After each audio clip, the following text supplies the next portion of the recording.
Now, I grant you, I partied. But there have been times when I know I was going through a lot of emotional stress and my eating habits were awful.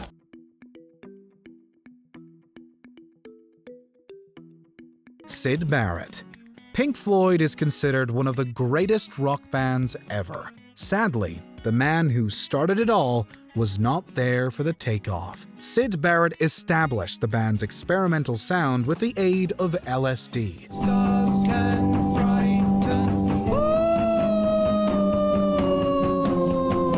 Such hallucinogens also compounded, if not induced, his schizophrenia. In 1968, as Barrett grew unstable and catatonic, Pink Floyd remorsefully kicked him out. His physical and mental health collapsed from there.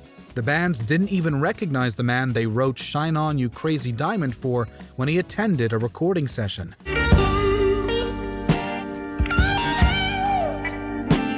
Music royalties may have ensured financial stability for Barrett from his retirement at age 28 to his death at age 60. But the very drugs he believed were helping his career abruptly destroyed it.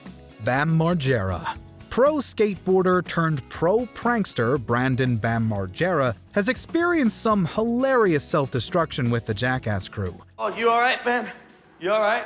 My God. Are you crying? I think he's hurt. His more painful antics have mostly been off-camera. Margera's infamous alcohol use disorder has long strained his personal life and threatened his health, even by Jackass standards. It wasn't until 2009 when he finally entered rehab. It's sad because when Bam was in rehab, I was able to have like a real talk with him, you know? And it's just a simple question. It's just how many times you want to go around the loop? Feel like, oh no, I got it, I can control it. He has since undergone treatment at least 7 times, escalating his substance use as his relationships imploded. He at least had the old crew, until his volatile behavior got him fired off of Jackass forever. His public image is now dominated by belligerent social media rants and custody battles. How much? How you been? High five!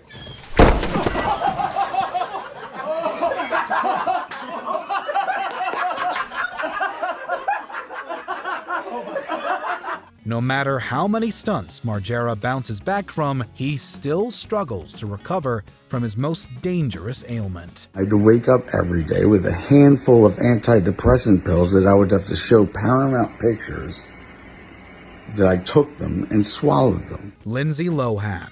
A whole generation remembers Lindsay Lohan as one of the defining teen idols of the early 2000s. Cruel.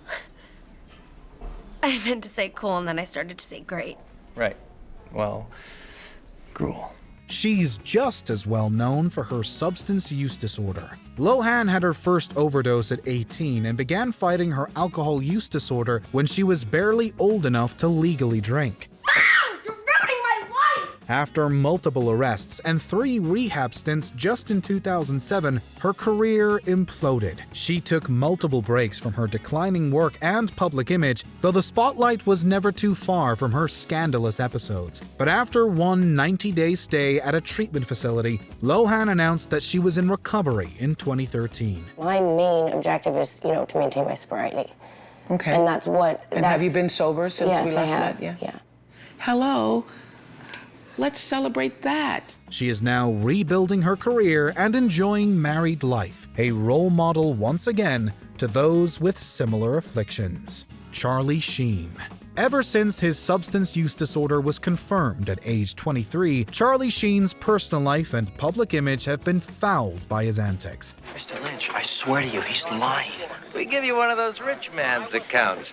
You tell me that he's gonna DK you for a lousy quarter point? I don't think you're being fair, sir. His acting career, however, seemed unstoppable. Underneath his iconic bad boy image was a tragic struggle with alcohol and substance use, even after an overdose-induced stroke and ruined relationships. Man of means by no means,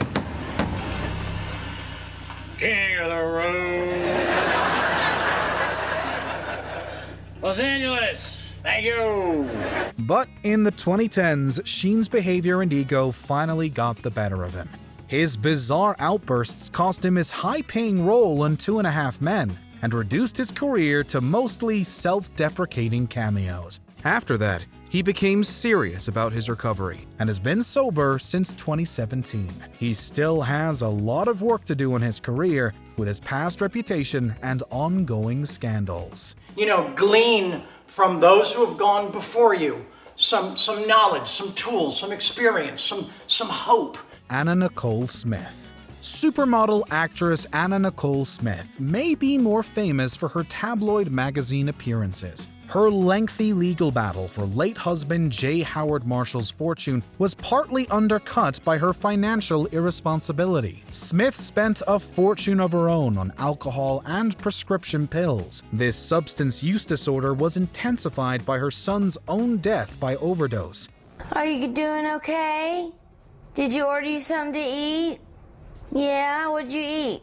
Pizza. Huh? Pig snot. No, pizza. Oh, pizza. In 2007, Smith died from a combination of 9 different drugs. Her legacy has since been as consumed by vice as her life was. And if I ever record an album, I want this guy to produce mine. Make me beautiful duets. Smith is still mourned as a victim of exploitation that enabled her afflictions. Her boyfriend and psychiatrist were eventually convicted of conspiring to overprescribe her. However much agency Smith had in her disorder, she sadly didn't have much over it. I don't do drugs. I mean, this is hard drugs that they're trying to say. You know, I had Vicodin and Xanax. That's prescription drugs that I have to take. Steve Howe.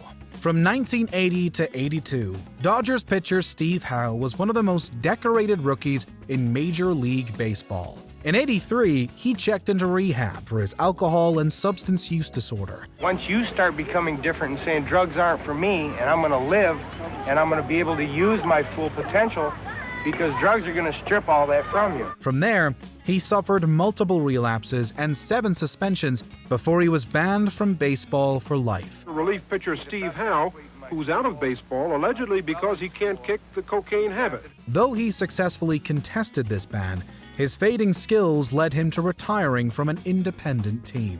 Howe himself said that his life was ruled by his disorder. As openly as he pursued recovery, many now feel that the league should have done more to help than keep him from the game he loved. In 2006, at age 48, Howe died in a single-car accident with stimulants in his system. And I was afraid that I would hurt somebody if I used on the field. Amy Winehouse. Amy Winehouse was one of the 2000s most distinctive voices in mainstream soul and jazz. It was never a secret that she suffered from a chronic alcohol and substance use disorder. Her signature song was about refusing to attend rehab. They try to make me go to rehab, I won't go. But by the end of the decade, everyone was shocked at Winehouse's emaciation and diminished lung capacity. Between her escalating hostility and inability to perform, many fans responded with resentment. Still, Winehouse just kept going until alcohol poisoning delivered her to music's notorious 27 Club. Those intimately acquainted with Winehouse's mental health issues knew she was ashamed of her affliction and planned to eventually get clean. Because I was depressed, I wasn't eating. Obviously, you lose your appetite, when you with stuff like that. So it wasn't like the amount I was drinking. It was more the speed. It was just very irresponsible, Whether anyone had the power to help, her fans could only see one of the most devastating self-destructions in modern music. It's not just my pride. It's just till these tears have dried. Elvis Presley. The king of rock and roll popularized one of modern music's defining genres. Alas, he also helped popularize the rock and roll lifestyle. We can go on together with suspicious minds. Though Elvis Presley was a staunch opponent of narcotics, he developed a prescription use disorder following pain treatment in 1967. He was also uniquely obsessed with unhealthy food. In 10 years, one of the world's leading male sex symbols put on nearly 200 pounds. I have to play the piano, so it'll take just a second. I don't know all the chords, so if you hear me, get my fingers caught and put in. As his health plummeted, he became more aggressive, alienating everyone but his manipulative manager, Colonel Tom Parker. Presley's downward spiral ended in him dying of cardiac arrest at age 42 and 350 pounds. For all the theories surrounding Presley's death and possible survival, no one is debating that the king fell under overwhelming pressure and substance use disorder.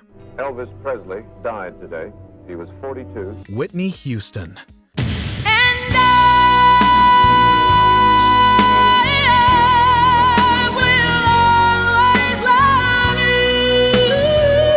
Affectionately dubbed The Voice, Whitney Houston is considered one of the all-time great pop singers.